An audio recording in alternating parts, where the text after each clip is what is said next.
Cinema টিনেমা আমি ভালোই দেখি, এবং কান্তারার আমি অন্যতম একটু ভক্ত ছিলাম। তো কান্তারা চ্যাপ্টার 1 ঋষভ শেট্টি করেছে, দেখতে গেলাম, খুবই উৎসাহের সাথে দেখতে গেলাম, এবং একটা পিরিয়ডিক সেট আপে দারুণ সিনেমাটাকে নামিয়েছে।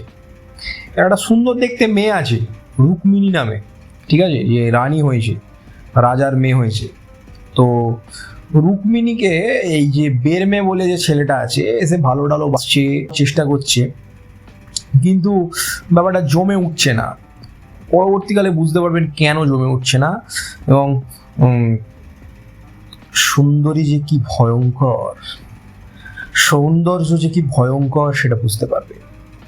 বাকি সেট আপ ফেট আপ আগের মতোই সমস্ত কিছু করেছে, খুব একটা লার্জ স্কেলে ব্যাপারটাকে নিয়ে গেছে। গল্পটা দারুণ, গল্পটা ভালো লাগবে, কিছু কিছু সময় একটু ডাউন লাগতে পারে আপনার, কিন্তু যাদের কালচারের গল্প, কালচারটাকে পুরো তুলে ধরার জন্য সমস্ত কিছু সে দেখিয়েছে, এবং প্রত্যেকটা দেবী দেবতা স্পিরিট সমস্ত খুব ভালো করে উন্মোচিত হয়েছে।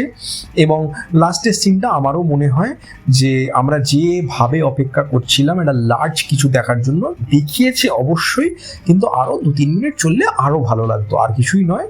এবং পার্ট 2 এরও অ্যানাউন্সমেন্ট হয়ে গেছে, সুতরাং 4-5-এর মধ্যে ইজিলি 4.5 দেওয়া যায়। ঠিক আছে, দেখে আসুন, অবশ্যই দেখে আসুন। এটা must watch for cinema lovers in a theatre, theatre experience must.